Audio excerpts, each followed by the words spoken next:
Hello everyone. तो आज हम यहाँ पर बात करने वाले हैं केमिस्ट्री के कुछ एमसीक्यूज। हमारे पास एक क्वेश्चन पेपर है और इसमें कुछ एमसीक्यू दिए हुए हैं जो कि क्लास 12th की केमिस्ट्री से रिलेटेड है। इनको हम सॉल्व करेंगे। क्वेश्चन नंबर 51 टू 100 होगा। तो शुरुआत कर लेते हैं। क्वेश्चन नंबर 51 आपके पास है, पेनिसिलिन है। तो पेनिसिलिन आपके पास क्या होता है? एंटीबायोटिक होता है। क्वेश्चन नंबर 52 आपके पास है, मानक हाइड्रोजन इलेक्ट्रोड विभव का मान होता है। तो इसका मान होता है 0 वोल्ट। इसका मान होता है 0 वोल्ट। फिर आपके पास आगे है, एल्डिहाइड और कीटोन के कार्बोनिल समूह CO में उपस्थित कार्बन का जो हाइब्रिडाइजेशन होता है, संकरण होता है, वो क्या होता है? तो ये आपका कार्बन होता है sp2 संकरित, राइट। अम्लराज मिश्रण होता है। तो अम्लराज यानी कि एक्वारिजिया, ये आपके पास 3:1 में HCl और HNO3 होता है, यानी कि 3 HCl और 1 HNO3 का ये मिक्सचर होता है, मिश्रण होता है। और इसी को हम क्या कहते हैं? अम्लराज, जिसमें बहुत सारी धातुएं घुल जाती है, जैसे सोना, प्लेटिनम इसमें आसानी से घुल जाते हैं। आगे पूछा गया है 55 पे आपके पास, कॉपर +1 का चुंबकीय आघूर्ण होता है। तो कॉपर +1 में सबसे पहले आप क्या करोगे? इसका इलेक्ट्रॉनिक विन्यास लिखोगे। तो आपको पता है कि कॉपर में क्या होता है? Ar और 3D10 होता है और 4s1।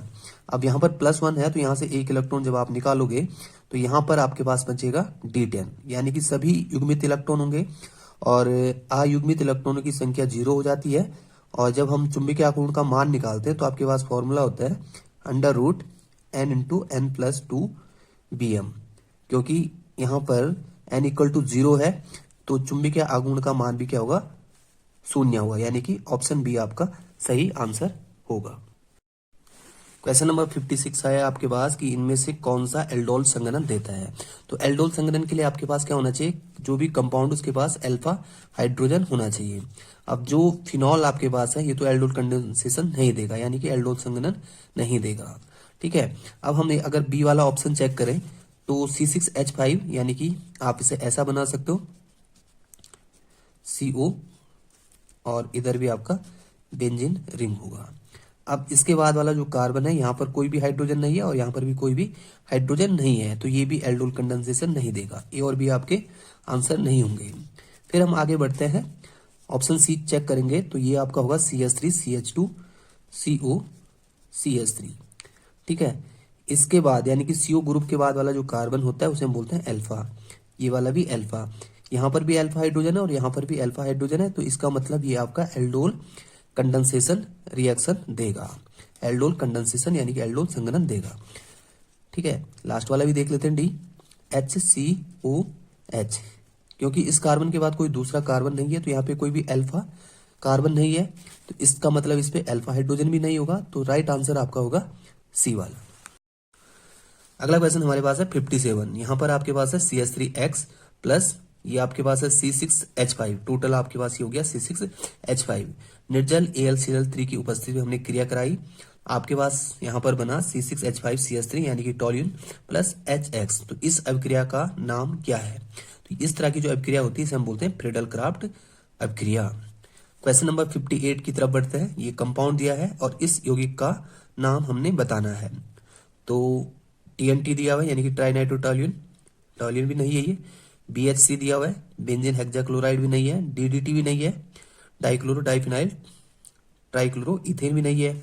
फिनॉल हमें कुछ दिख रहा है इसमें, और अगर इसका हम पूरा नाम देखें तो इसका पूरा नाम होगा बच्चों, क्योंकि आपके पास यहाँ पर क्या है? OH, यहाँ पे NO2, यहाँ पर भी आपके पास NO2, यहाँ पर भी NO2। नंबरिंग करोगे 1 2 3 4 और ये आपका हो गया 1 2 1 2 3 4 5 एंड 6, यानी कि 2 4 6 ट्राई नाइट्रोफिनॉल इसका पूरा नाम होगा। यानी कि हम ऑप्शन डी को सही मानते हुए अभी चलते हैं, क्योंकि फिनॉल कुछ मिलता जुलता है यहाँ पे। हालांकि इसका पूरा नाम होना चाहिए 2,4,6 ट्राइनाइट्रोफिनॉल, जिसे हम क्या बोलते हैं? पिक्रिक अम्ल भी बोलते हैं इसे, ठीक है। तो इसका राइट आंसर होगा 2,4,6 ट्राइनाइट्रोफिनॉल और इसका दूसरा नाम होता है पिक्रिक अम्ल, पिक्रिक एसिड।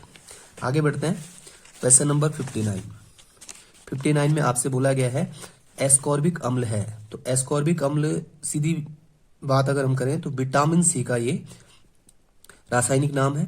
तो एस्कॉर्बिक अम्ल आपका क्या होता है, विटामिन होता है, यानी कि विटामिन सी का ये रासायनिक नाम है, तो ये आपका है विटामिन।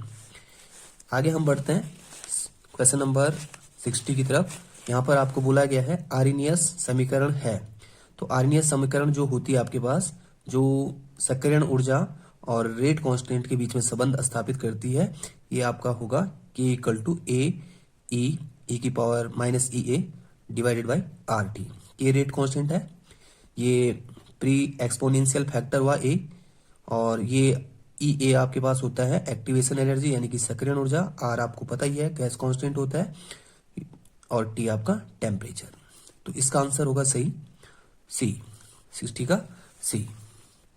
क्वेश्चन नंबर 61 की तरफ बढ़ते हैं। यहां पर आपको बोला गया कि प्रथम कोटि की अभिक्रिया के लिए वेग स्थिरांक और अर्ध आयु में संबंध होता है। तो बहुत ही आसान ये पूछा गया है, डायरेक्ट फॉर्मूला आपके पास है केमिकल काइनेटिक्स से। तो ये डायरेक्ट आंसर आपके पास होता है K equal to 0.693 divided by T half, यानी कि ये आपका रेट कांस्टेंट, ये आपका नंबर आ गया 0.693 डिवाइडेड बाय अर्ध आयु। तो राइट आंसर होगा 61 का सी। उत्प्रेरक परिवर्तित करते हैं 62 में, देखिए आप उत्प्रेरक परिवर्तित करते हैं। तो उत्प्रेरक जो हमारे पास होते हैं ये क्या चेंज कर सकते हैं। तो सबसे पहली बात, अभिक्रिया की गिब्स एनर्जी बिल्कुल चेंज नहीं करते हैं। अभिक्रिया की एंथैल्पी को भी चेंज नहीं करते हैं। अभिक्रिया की सक्रियण ऊर्जा में ये परिवर्तन करते हैं। तो इसका मतलब इसका जो राइट आंसर होगा वो आपका होगा सी। साम्यावस्था स्थिरांक पर भी कोई प्रभाव नहीं डालते हैं उत्प्रेरक। तो राइट आंसर आपके पास क्या होगा, उत्प्रेरक अभिक्रिया की सक्रियण ऊर्जा को परिवर्तित नहीं करते हैं। राइट, आगे हम बढ़ते हैं क्वेश्चन नंबर 63। 63 में आपको पूछा गया है 63 में आपको पूछा गया है कि फेन फलवन विधि किस प्रकार के अयस्कों के सांद्रण के लिए प्रयुक्त की जाती है।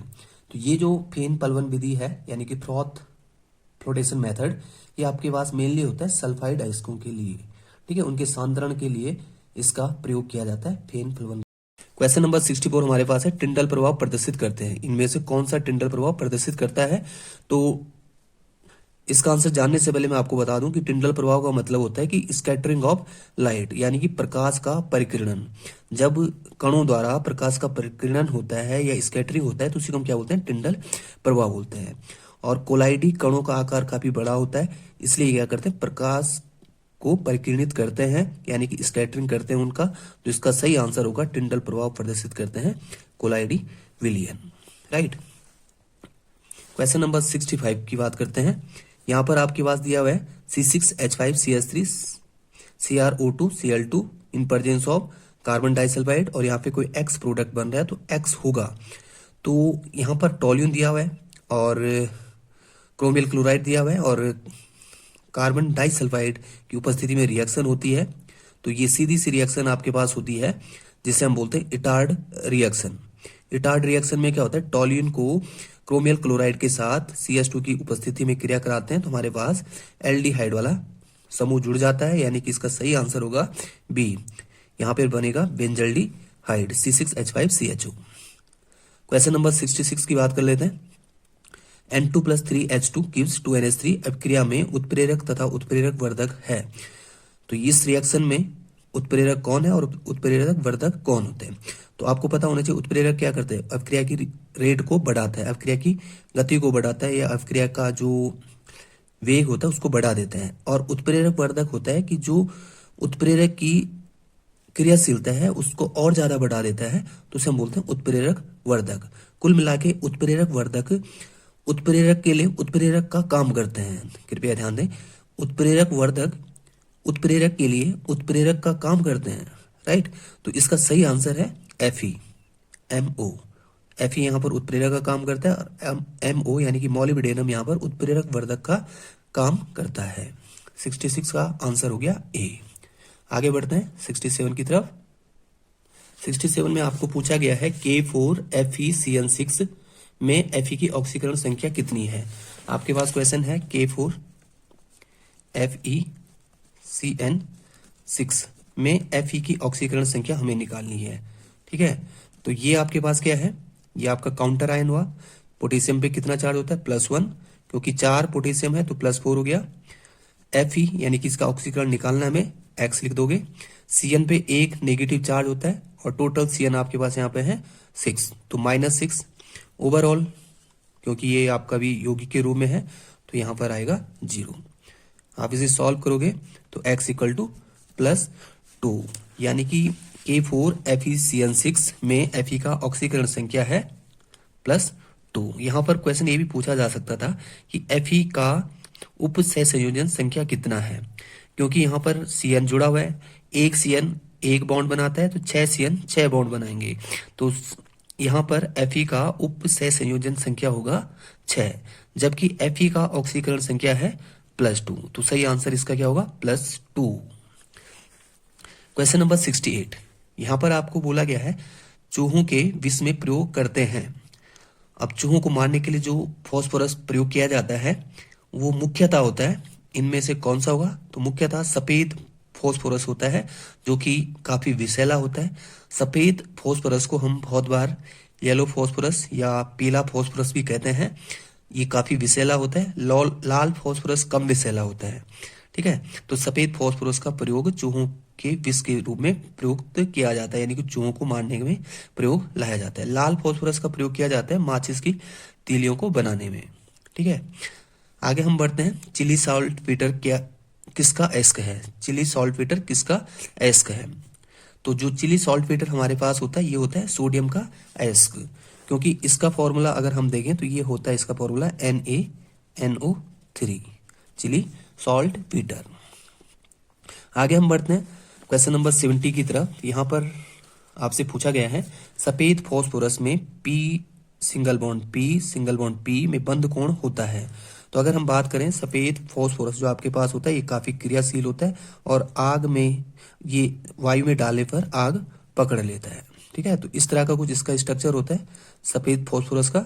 ये डायरेक्ट बॉन्ड इसके साथ और ये वाला बॉन्ड होगा सामने जुड़ा हुआ इसके साथ, ठीक है। ये वाला आमने सामने वाले जुड़े होते हैं फॉस्फोरस, और यहाँ पर जो बॉन्ड एंगल होता है ये होता है आपका 60 डिग्री का, जिसके कारण ये काफी तनाव में आ जाता है और काफी ज्यादा क्रियाशील होता है। जो यहाँ पर बंद कोण है काफी कम है और इसी वजह से ये आपका काफी क्रियाशील होता है सफेद फॉस्फोरस। जैसे आप इसे हवा में डालोगे इसका ऑक्सीकरण हो जाता है और ये ऑक्साइड में परिवर्तित हो जाता है, तो इसका जो बंद कोण होता है ये होता है 60 डिग्री, 70 का D। आगे बढ़ते हैं, BCC संरचना में केंद्र में व्यवस्थित परमाणु निम्न यूनिट सेल से साझा करता है। तो आपको बोला गया है कि जो आपका BCC होता है, मतलब इस तरह से एक यूनिट सेल आपके पास है, एकक कोशिका है। यहाँ पर इसके जो केंद्र में जो परमाणु है या जो भी आयन है ये कितनी यूनिट सेल से संबंधित होता है या कितनी यूनिट की सेल के साथ साझा होता है। जैसे कि आपको मालूम होगा कि जो किनारे वाला होता है ये 8 एकक कोशिकाओं से जुड़ा होता है, तो इसलिए इसका योगदान कितना होता है 1/8। जबकि जो केंद्र पे होगा ये केवल एक ही एकक कोशिका से जुड़ा होगा, ठीक है। इसका जो कंट्रीब्यूशन होगा इसी यूनिट सेल के लिए होगा, तो इसका सही आंसर क्या होगा 1 यूनिट सेल, राइट, 71 का A। क्वेश्चन नंबर 72 आपके पास है, सामान्य ताप एवं दाब पर किसी गैस के 1 मोल का आयतन होता है। तो ये आपका मोल कॉन्सेप्ट से रिलेटेड क्वेश्चन हुआ और इसका सही आंसर होता है 22.4 लीटर, यानी कि 72 का B। आगे बढ़ते हैं 73 की तरफ। यहाँ पर 3 धात्विक आयनों के लिए मानक अपचयन विभव दिया हुआ है 0.52 वोल्ट माइनस, दूसरा दिया हुआ है यहाँ पर माइनस 3.03 वोल्ट और तीसरा दिया हुआ है माइनस 1.18 वोल्ट। इनकी अपचयन सामर्थ्य का क्रम होगा। तो अपचयन सामर्थ्य किसकी ज्यादा होगी वो हमें देखना है। तो जिसका अपचयन विभव सबसे कम होगा उसका अपचायक सामर्थ्य सबसे ज्यादा होगा। तो अपचयन विभव सबसे कम किसका है, दूसरे वाले का, यानी कि Y का। तो सबसे कम है Y का, फिर है Z का और फिर है X का। तो सही क्रम हो जाएगा YZX। जिसका जितना कम अपचयन विभव होगा वो उतना अच्छा अपचायक होगा। तो इसका सही आंसर हो गया A, यानी कि 73 का A। आगे हम बढ़ते हैं, विद्युत की वह मात्रा जो सिल्वर नाइट्रेट के घोल में से 108 ग्राम सिल्वर जमा करा सकता है, उसका आंसर हमारे पास क्या कितना आएगा, मतलब कितनी मात्रा होगी विद्युत की, क्योंकि जो सिल्वर नाइट्रेट है वो इस तरह से टूटा होगा Ag प्लस NO3। ठीक है, तो जब ये जुड़ेगा तो एक इलेक्ट्रॉन कैप्चर करेगा। ठीक है, तो ये कन्वर्ट हो जाएगा Ag में। ठीक है, क्योंकि आपको 108 ग्राम, और 108 ग्राम क्या होता है, इसका परमाणु द्रव्यमान भी होता है। तो यानी कि एक मोल को इकट्ठा करने के लिए हमें कितनी विद्युत की मात्रा चाहिए होगी यहाँ पर, तो हमें चाहिए होगी यहाँ पर 1 मोल इलेक्ट्रॉन। ठीक है, क्योंकि 1 मोल आपने यहाँ पर प्राप्त किया 108 ग्राम, तो यहाँ पर आपके पास होगा 1 मोल ऑफ इलेक्ट्रॉन, और 1 मोल पर इलेक्ट्रॉन का जो आवेश होता है उसे हम बोलते हैं 1 फैराडे, जो कि लगभग कितने के बराबर होता है, 96500 कूलाम के बराबर होता है। ठीक है, 1 फैराडे इक्वल टू आपके पास कितना होता है, 96500 कूलाम लगभग होता है ये। ठीक है, वैसे 400 कुछ होता है, तो इसका सही आंसर होगा 1 फैराडे। राइट, अच्छा 74 का हो गया ए। अब आपके पास है cell Zn/Zn+2 salt bridge copper +2/Co में धनात्मक ध्रुव है। ये आपका हो गया गैल्वेनिक सेल। यहाँ पर आपको याद होगा कि 2 कंपार्टमेंट बने होते हैं अलग अलग। राइट, इसमें भी आपका एक इलेक्ट्रोड डिप होता है और दूसरे में भी इलेक्ट्रोड डिप होता है। इसमें आपका नेगेटिव टर्मिनल और इसमें पॉजिटिव टर्मिनल। नेगेटिव टर्मिनल में आपका जिंक की रॉड होती है और पॉजिटिव में आपका कॉपर की रॉड होती है। तो धनात्मक ध्रुव कौन होगा, कॉपर। 75 का ए। 76 में आपको बोला गया है K4FeCN6 में Fe का संकरण होगा, क्योंकि देखिए आप संकरण मतलब आपका जो Fe है इसका संकरण हम कैसे पता करेंगे। सबसे पहले आपको देखना होगा कि K4FeCN6, ठीक है, ये तो काउंटर आयन हो गया, ये ज्यामिति डिसाइड नहीं करेगा, केवल जो आपका लिगेंड होते हैं वो ज्यामिति को डिसाइड करते हैं।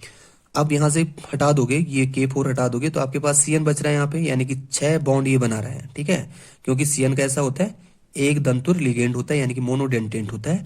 तो ये 6 बॉन्ड बनाएगा, 6 कोऑर्डिनेट बॉन्ड बनाएगा कुछ ऐसे। ठीक है, तो जब आपके पास 6 बॉन्ड बनते हैं तो आपको याद होगा कि वहां पर जो हाइब्रिडाइजेशन होता है या संकरण होता है वो 2 तरीके का हो सकता है। या तो आपके पास होगा D2sp3 होगा, या फिर sp3d2 होगा। अब यहां पर देखिए आप सीधा सा ऑप्शन sp3, ये भी नहीं हुआ, ये भी नहीं हुआ, ये भी नहीं हुआ, तो सी वाला आपका ऑप्शन सही होगा, यानी कि D2sp3 इसका राइट आंसर होगा। 77 की हम बात कर लेते हैं। तो यहां पर आपको बोला गया कि SN2 क्रियाविधि के निर्माण, SN2 क्रियाविधि में निर्माण होता है, किसका निर्माण होता है। तो सबसे पहले SN2 का मतलब होता है कि ऐसी रिएक्शन जिसमें रिएक्शन जो हो रही होगी, जैसे आपके पास है RX और OH, तो अगर हम इसका RX OH तो ये ROH बना। ठीक है, तो यहां पर जो रेट है अगर ऐसा लिखा जाता है OH नेगेटिव K RX और OH नेगेटिव, मतलब दोनों पे निर्भर करता है, रिएक्टेंट पर भी और जो आपका न्यूक्लियोफाइल है उस पर भी निर्भर कर रहा है। और इस तरह की जो रिएक्शन होती है वो होती है सिंगल स्टेप रिएक्शन। ठीक है, और अगर सिंगल स्टेप रिएक्शन होती है तो वहां पर बनता है संक्रमण अवस्था, यानी कि ट्रांजिशन स्टेट। लेकिन अगर SN यहाँ 1 यहाँ पर होता है SN1, तो SN1 क्या होती है, 2 स्टेप रिएक्शन होती है, और 2 स्टेप रिएक्शन होती है तथा पहले स्टेप में क्या होता है, फर्स्ट स्टेप में आपका बनता है कार्बोकैटायन बनता है। ठीक है, जबकि SN2 में एक ही स्टेप में रिएक्शन होती है और बीच में क्या बनता है, संक्रमण अवस्था बनती है। ठीक है, और जो SN2 वाली होती है ये प्राथमिक एल्किल हैलाइड सबसे तेज गति से देते हैं, फिर देते हैं सेकेंडरी और फिर देते हैं टर्सरी। SN2 वाले का जो क्रम होगा क्रिया करने का जो क्रम होगा, first degree, second degree and third degree, जबकि SN1 में इसका अपोजिट होगा। ठीक है, आगे बढ़ते हैं क्वेश्चन नंबर 78 की तरफ। यहां पर आपको बोला गया है कि PdH2O का होल ट्वाइस ONO का होल ट्वाइस I2 में संकुल की उपसह संयोजन संख्या है। तो कुल मिला के हमें यहाँ पे बताना है कि जो आपके पास H2O है, जो आपका क्या है H2O, यहाँ कितने बॉन्ड बना सकता है एक बार में। तो क्योंकि एक वाटर मॉलिक्यूल एक बॉन्ड बनाता है, दो वाटर मॉलिक्यूल कितने बनाएंगे, दो। इसी तरह से एक ONO एक बॉन्ड बनाता है, दो कितने बनाएंगे, दो बनाएंगे। यहाँ पर I एक बॉन्ड बनाता है, दो I कितने बनाएंगे, दो। तो दो यहां से बनेंगे, दो यहां से बनेंगे और दो यहां से बनेंगे। कुल मिला के यहाँ पे 6 बॉन्ड बनेंगे पैलेडियम के साथ। ठीक है, तो इसलिए यहाँ पर उप सह संयोजन संख्या कितनी हो जाएगी, 6, क्योंकि टोटल यहाँ पर उप सह संयोजक बॉन्ड कितने बनेंगे, 6 बनेंगे। कोऑर्डिनेट बॉन्ड बनेंगे 6, तो इसलिए इसका आंसर होगा A। क्वेश्चन नंबर 79 की अगर हम बात करें तो यहाँ पे बोला गया आपके पास C6H5SO2Cl2 यानी कि बेंजीन सल्फोनिल क्लोराइड को हम क्या कहते हैं। तो ये सीधा सी बात है कि जो बेंजीन सल्फोनिल क्लोराइड है इसका उपयोग किया जाता है एमाइन, प्राथमिक द्वितीयक और तृतीयक एमाइन को डिस्टिंग्विश करने के लिए, उन्हें विभेदित करने के लिए। और इसका जो नाम होता है बेंजीन सल्फोनिल क्लोराइड का, इसे हम बोलते हैं हिंसबर्ग अभिकर्मक। अगर हम ग्रिग्नार्ड अभिकर्मक की बात करें तो ये आपका होता है RMGX, और टॉलेंस अभिकर्मक आपके पास होता है सिल्वर अमोनिकल सोल्यूशन। ठीक है, क्वेश्चन नंबर 80 की तरफ बढ़ते हैं। यहाँ पर आपको बोला गया है कि प्रथम कोटि अभिक्रिया का वेग स्थिरांक के इतना है, तो पदार्थ की अर्ध आयु काल होगा। तो देखिए आप, यहाँ पर अर्ध आयु काल पूछा गया है, आपको फॉर्मूला याद होगा T1/2 यानी कि अर्ध आयु इक्वल टू 0.693 अपॉन K।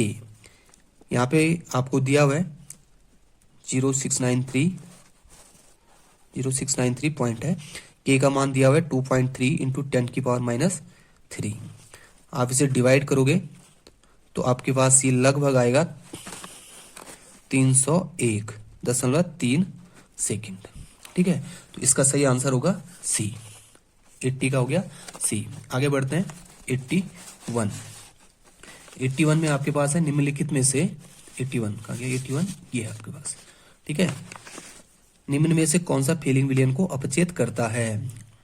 ठीक है, तो जो आपके पास फेलिंग विलयन को अपचेत करते हैं वो आपके पास होते हैं एलिफेटिक एल्डिहाइड। क्या होते हैं, एलिफेटिक एल्डिहाइड। ठीक, अब इनमें से एलिफेटिक एल्डिहाइड कौन है। एल्डिहाइड तो यहाँ पे हमें कोई दिख नहीं रहा, लेकिन थोड़ा सा पॉसिबिलिटीज यहाँ पर बनती है फॉर्मिक अम्ल से। ठीक है, फॉर्मिक अम्ल से क्यों बनती है, क्योंकि HCOH। ठीक है, ये फॉर्मिक अम्ल है, और वैसे तो इसमें अम्लीय गुण होता है, लेकिन अगर हम देखें तो इसमें एक तरफ से एल्डिहाइड समूह भी दिख रहा है। ठीक है, और एल्डिहाइड समूह दिखने की वजह से ये आपका कुछ एल्डिहाइड की तरह बिहेव करेगा और फेलिंग विलयन से अपचयित हो जाएगा। राइट, तो इसका सही आंसर क्या होगा, 81 का होगा D। 81 का D। राइट, अब आगे आपके पास है निम्नलिखित 82 में कौन सा तत्व उनके यौगिकों में से तीनों हैलोजनों को विस्थापित कर सकता है। तो इसका सही आंसर होगा A, फ्लोरीन, क्योंकि सबसे ज्यादा क्रियाशील यही होता है, ये तीनों को विस्थापित कर सकता है उनके यौगिकों से, क्लोरीन को भी, आयोडीन को भी और ब्रोमीन को भी। 82 का A। शून्य कोटि की अभिक्रिया का वेग स्थिरांक का मात्रक होता है, तो इसका सही आंसर है मोल पर लीटर पर सेकेंड, यानी कि 83 का C। डाई एजोनियम लवण का सामान्य सूत्र क्या होता है, तो डाई एजोनियम लवण का सामान्य सूत्र होता है RN2X। एजोनियम का मतलब यही होता है, एजो मतलब N2। ठीक है, एजो का मतलब N2 ये आपके पास। फिर 85 में आपके पास दिया हुआ है CH3COOH निम्नलिखित में से किस यौगिक के किण्वन द्वारा प्राप्त होता है। तो इसका सही आंसर होगा B, C2H5OH के किण्वन से एसिटिक अम्ल प्राप्त होता है। DNA की संरचना में एडेनिन तथा थाइमिन के बीच हाइड्रोजन बंधों की संख्या कितनी होती है। तो अगर आपके पास DNA है और DNA में अगर हमें बोला गया कि एडेनिन और दूसरा क्या है, थाइमिन, तो यहाँ पे हाइड्रोजन बंधों की संख्या होती है 2। जबकि अगर हमारे पास दूसरा जो युग्म होता है यानी कि ग्वाइनिन और साइटोसिन, यहाँ पर हाइड्रोजन बंधों की संख्या होती है 3। तो इसका सही आंसर होगा एडेनिन और थाइमिन के बीच कितना होता है, 2। 86 का बी। 87 में अगर हम बात करें RCONH2 Br2 और KOH की उपस्थिति में RNH2 बन रहा है, तो इस अभिक्रिया का नाम क्या है? क्योंकि यहाँ पर देखो CO ग्रुप पूरी तरह से खत्म हो जाता है और Br2 KOH लिया हुआ और प्राथमिक एमाइन बन रहा है, तो इस तरह की रिएक्शन को हम बोलते हैं Hopman bromide degradation reaction, Hopman bromide अभिक्रिया, यानी कि 87 का हो गया बी। 88 में आप देखिए C6H10O5N प्लस NH2 और ये आपका बना, इसमें C6H10O5N है क्या है? क्योंकि बहुत सारे यहाँ पर इस तरह के C6H12O6 के अणु बन रहे हैं विखंड इसका जल अपघटन द्वारा, तो इसका मतलब यहाँ पर बहुत सारे बन रहे हैं, तो इसका मतलब जो हमारे पास स्टार्टिंग में है C6H10O5N, ये आपका क्या होगा? पॉलीसैकेराइड होगा, राइट। तो इसका आंसर होगा 88 का ए।